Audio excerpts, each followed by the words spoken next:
Isack Hadjar vient de réaliser une performance qui a complètement changé les perspectives chez Red Bull.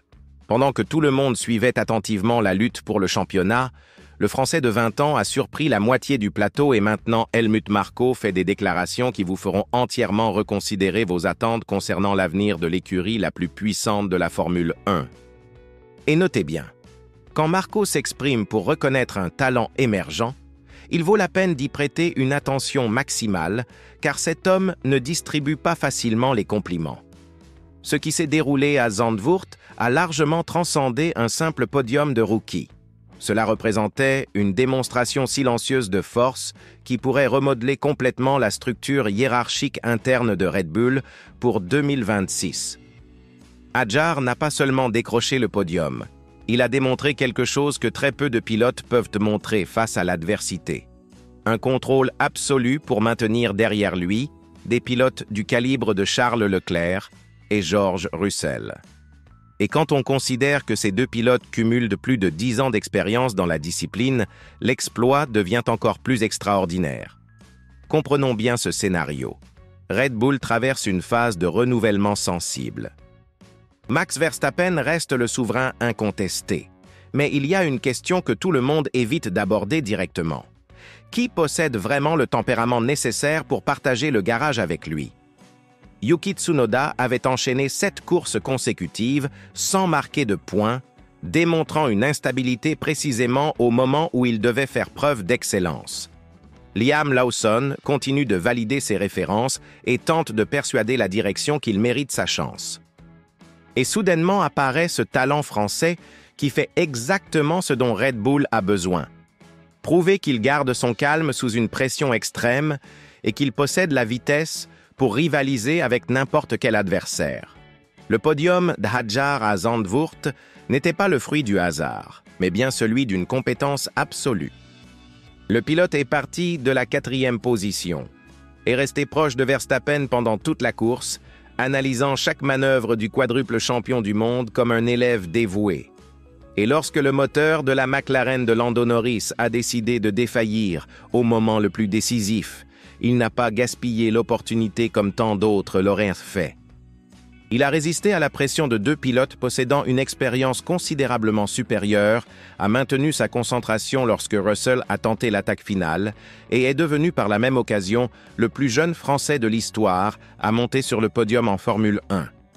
À 20 ans, c'est le type d'exploit qui construit des carrières et impressionne des générations entières de fans. Mais voici ce qui est vraiment important, la réaction d'Helmut Marko. Le conseiller de Red Bull, qui a déjà vécu toutes les situations possibles dans cette catégorie et qui possède une intuition presque magique pour identifier les talents, a fait une déclaration qui devrait faire réfléchir profondément tout connaisseur de Formule 1. Il possède certainement cette résistance mentale pour pouvoir s'imposer face à Verstappen. Mes amis, quand était la dernière fois que vous avez entendu Marko dire cela à propos de quelqu'un? L'homme qui a découvert Verstappen alors qu'il n'était qu'un adolescent prometteur, qui a guidé Sebastian Vettel pendant les années dorées de Red Bull, affirme pratiquement avoir trouvé quelqu'un avec les caractéristiques d'un champion. Et cela ne s'arrête pas là.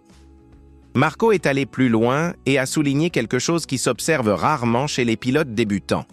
Hadjar ne blâme jamais l'équipement, assume toujours la responsabilité de ses propres erreurs, ne commet pas d'erreurs élémentaires de débutant et s'adapte rapidement à n'importe quel circuit, qu'il y ait déjà couru ou non. Ce sont des qualités qui ont distingué les exceptionnels des ordinaires tout au long de l'histoire de la Formule 1. Lewis Hamilton possédait cela depuis l'époque McLaren. Verstappen l'a démontré dès ses premières participations chez Toro Rosso. Et maintenant, il semble qu'Hadjar porte également ce même profil mental différencié. Nous arrivons maintenant à la dimension la plus intrigante de la stratégie politique de Red Bull. Laurent Mekies, le nouveau directeur d'équipe qui a récemment pris ses fonctions, mène les négociations avec une extrême discrétion. Il a déclaré qu'il reste encore 9 courses pour décider et qu'il n'y a pas d'urgence à annoncer la composition pour 2026, mais c'est clairement une tactique élaborée pour maintenir la tension chez tous les candidats internes. Tsunoda doit se ressaisir et montrer la vitesse que nous savons qu'il possède. Lawson doit se consolider et prouver que les opportunités précédentes n'ont pas été gaspillées. Et Hadjar doit maintenir cette constance impressionnante qu'il démontre depuis son arrivée dans la catégorie. C'est une lutte interne qui peut déterminer non seulement qui pilotera aux côtés du quadruple champion du monde, mais aussi le destin de toute l'organisation et les principes de l'Académie des pilotes de Red Bull. Ce qui rend cette circonstance encore plus captivante, c'est que Marco a stratégiquement laissé la possibilité ouverte pour des recrutements externes. Il a mentionné que si un super talent apparaît sur le marché, ils n'ignoreront pas simplement l'opportunité. C'est Red Bull qui reste Red Bull, toujours à l'affût de ce qu'il y a de mieux disponible sur le marché, toujours prêt à faire des mouvements audacieux et révolutionnaires quand ils estiment que c'est nécessaire. Mais avec Hadjar qui démontre ce niveau impressionnant de maturité, de vitesse et d'intelligence de course, ont-ils vraiment besoin de chercher en dehors de leur propre organisation? La réalité est que nous observons quelque chose qui pourrait être véritablement historique pour l'avenir de la discipline. Hadjar ne se bat pas seulement pour une position chez Red Bull pour la saison prochaine, il se positionne potentiellement comme l'héritier naturel de Verstappen à long terme, lorsque le Néerlandais décidera éventuellement de suivre d'autres voies. Des pilotes de 20 ans qui parviennent à impressionner Helmut Marko de cette façon n'apparaissent pas constamment, et quand ils émergent, ils se développent généralement en quelque chose d'extraordinaire. Et s'il parvient réellement à maintenir ce niveau absurde de performance et de maturité dans les prochaines courses, il pourrait être en train de construire la voie pour devenir l'une des plus grandes découvertes de la catégorie depuis des années. D'autre part, la pression psychologique est maintenant absolument colossale. Chaque fois qu'Hadjar entre dans le cockpit de la Racing Bulls, il saura qu'il est observé et examiné non seulement comme pilote de l'équipe satellite, mais comme coéquipier potentiel de l'individu qui a complètement révolutionné ce que signifie dominer en Formule 1 contemporaine. C'est une pression qui, historiquement, peut ruiner des carrières prometteuses ou former des légendes définitives. La question qui demeure est: Hadjar possède-t-il réellement ce qui est nécessaire mentalement pour transformer cette opportunité unique en réalité concrète?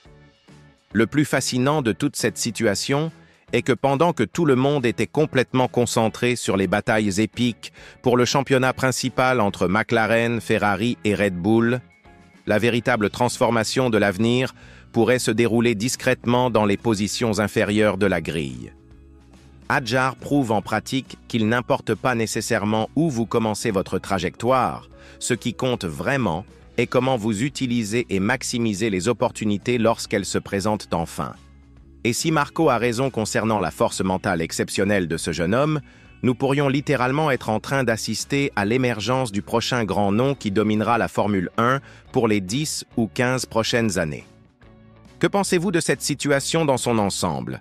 Hadjar possède-t-il vraiment ce qu'il faut pour affronter Verstappen d'égal à égal dans le futur, ou n'est-ce qu'une excitation temporaire qui disparaîtra avec le temps et la pression?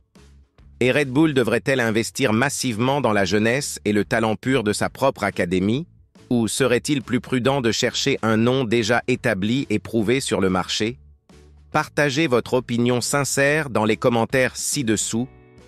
Abonnez-vous à la chaîne si vous n'êtes pas encore abonné, et activez la cloche des notifications pour ne manquer aucune analyse chaude et détaillée de l'univers de la Formule 1. Car une chose est absolument certaine, cette histoire fascinante d'Hadjar est loin d'être terminée, et ce qui est à venir dans les prochaines courses pourrait complètement changer le scénario et l'équilibre du pouvoir dans le sport automobile mondial.